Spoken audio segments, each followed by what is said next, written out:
Olá pessoal, hoje nós vamos estudar a carta de 1 Coríntios.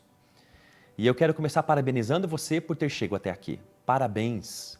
Continue, não desista. Daqui a pouco a gente vai ler toda a Bíblia nesse ano. Amém? Bíblia todo dia. Vamos lá?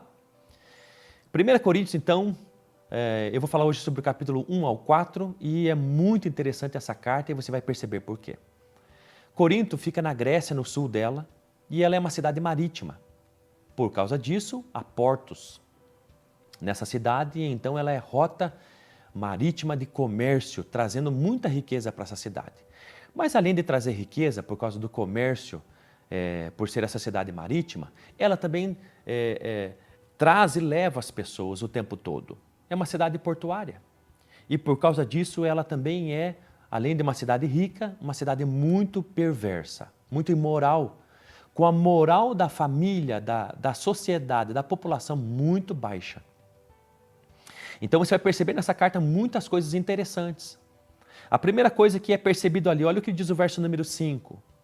Pois nele, ou seja, em Cristo Jesus, vocês foram enriquecidos em tudo, isso é, em toda a palavra e em todo o conhecimento. Verso 7. De modo que não lhes falta nenhum dom espiritual. Então olha o que o apóstolo Paulo está mostrando na introdução dessa carta a essa igreja em Corinto. Primeiro que eles têm muito conhecimento das coisas de Deus e do Evangelho. E têm todos os dons. Olha que coisa mais poderosa isso, conhecimento e dons espirituais. Que Jesus Cristo deu. Que Deus manifestou, que Deus revelou, que Deus pela sua graça deu a essa igreja. Mas em contrapartida, essa igreja ela tem problemas muito sérios de caráter.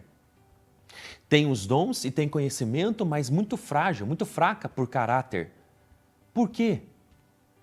Por causa da cultura da cidade, da influência da cultura e da forma de viver da cidade. Pense, uma cidade rica, com muito comércio, mas muito perversa. O que aconteceu? Essa é uma igreja nova. E agora são formados por pessoas novas convertidas. Então as pessoas vêm para a igreja com toda essa cultura grega. E como é a cultura da época? É uma cultura de pensadores, de filósofos, de não acreditar na ressurreição dos mortos, de ter problemas profundos no casamento, de levantar uma ação judicial contra o outro, de não chegarem num acordo, de haver adultério, traição, de filhos terem relação sexual com a esposa dos pais. Então esse é o perfil da cidade e acaba as pessoas se convertendo, mas tendo muita influência dessas coisas. É por isso que ela conhece bastante, tem todos os dons, mas o Espírito Santo a chama essa igreja de uma igreja carnal. Porque é uma igreja que, embora esteja experimentando o poder de Deus, é muito fraca em caráter, na vida cristã, na liberdade cristã que tem em Cristo Jesus. Então o apóstolo Paulo vai dizer ali no verso número 11 que ele foi informado pela casa de Cloé. O apóstolo Paulo, quando escreve a carta de 1 Coríntios, está em Éfeso. Então alguém foi até ele em Éfeso e contou o que estava acontecendo dentro da igreja de Corinto. Ele fica sabendo dessas coisas. Além da igreja de Corinto fazer perguntas a eles que precisava de respostas, o apóstolo Paulo faz a primeira então a carta a Coríntios, respondendo perguntas deles, mas também puxando a orelha dessa igreja. E diz ali no verso número 11, olha, eu fiquei sabendo, fui informado pelo pessoal da casa de Cloé, que há divisões entre vocês. Olha que coisa interessante, informações que o apóstolo Paulo está sabendo sobre a igreja de Corinto. Tem muita divisão nessa igreja.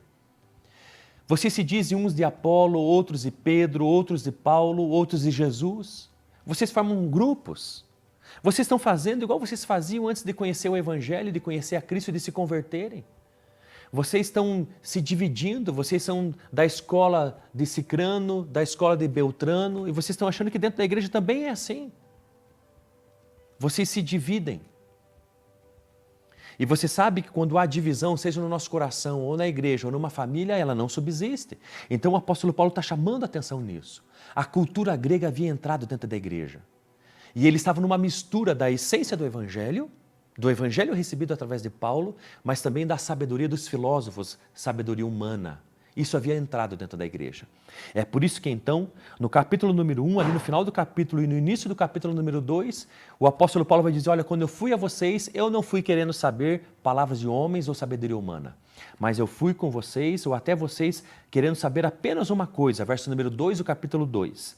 Pois decidi nada saber entre vocês, a não ser Jesus Cristo e esse crucificado. Então o apóstolo Paulo ele não foi pregar o evangelho em Corinto apenas com palavras, mas com poder. Por quê? Porque ele estava mostrando que Jesus Cristo estava vivo e era todo-poderoso. Então, o capítulo número 2 vai falar sobre a sabedoria do Espírito Santo, que ele conhece as profundezas de Deus e que mora e habita dentro de nós. Mas uma coisa interessante sobre isso, verso 14, quem não tem o Espírito não aceita as coisas que vêm do Espírito de Deus, pois eles são loucura. Olha que coisa interessante. Só consegue discernir as coisas de Deus quem tem o Espírito Santo. Só consegue compreender a palavra de Deus quem já tem o Espírito Santo, quem nasceu de novo. Talvez você pense assim, puxa, eu leio tanto a Bíblia, mas não entendo nada. Saiba de uma coisa, quem tem o Espírito Santo discerne as coisas espirituais.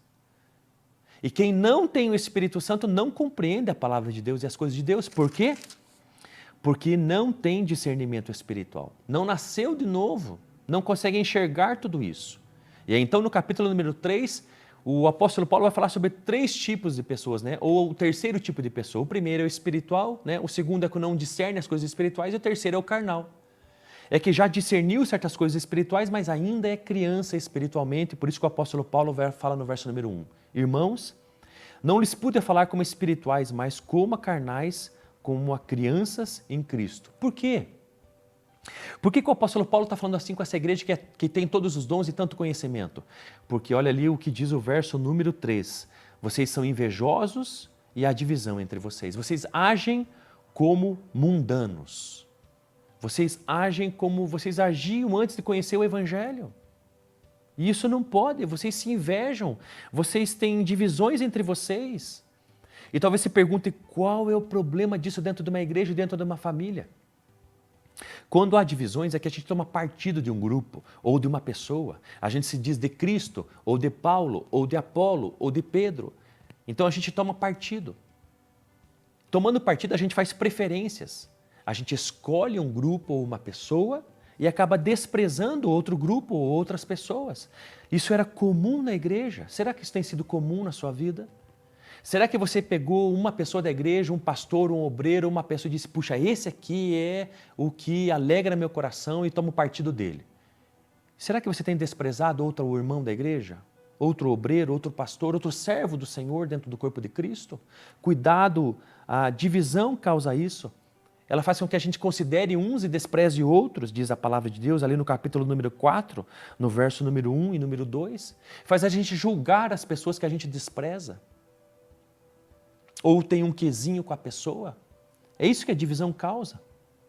Ali no verso número 6 e 7 diz, assim ninguém se orgulhe a favor de um homem em detrimento de outro. Olha que coisa interessante. Pois quem torna você diferente de qualquer outra pessoa? A divisão faz a gente ser melhor do que os outros, superior aos outros. E então o apóstolo Paulo está dizendo, você é melhor do que os outros? Você recebeu algo mais do que o outro não tenha recebido? Você tem um dom que o outro não tem? Você tem uma graça maior que foi derramada sobre você, que Deus não derramou sobre os outros? E o apóstolo está dizendo, não, nós somos iguais. Portanto, não se tornem arrogantes. E então termino dizendo aquilo que o apóstolo Paulo diz no verso número 17, traga à lembrança a minha maneira de viver em Cristo Jesus, de acordo conforme eu ensino por toda parte, em todas as igrejas. O apóstolo está dizendo, olhe para mim, viva como eu tenho vivido a vida cristã, pois o reino de Deus não consiste em palavras, mas em poder. Olhe para como você tem vivido. Talvez você tenha recebido tantos dons e poder de Deus, mas você também precisa ter caráter. No próximo vídeo, nós vamos falar sobre imoralidade nessa igreja e sobre dúvidas que essa igreja tinha no casamento. Até lá.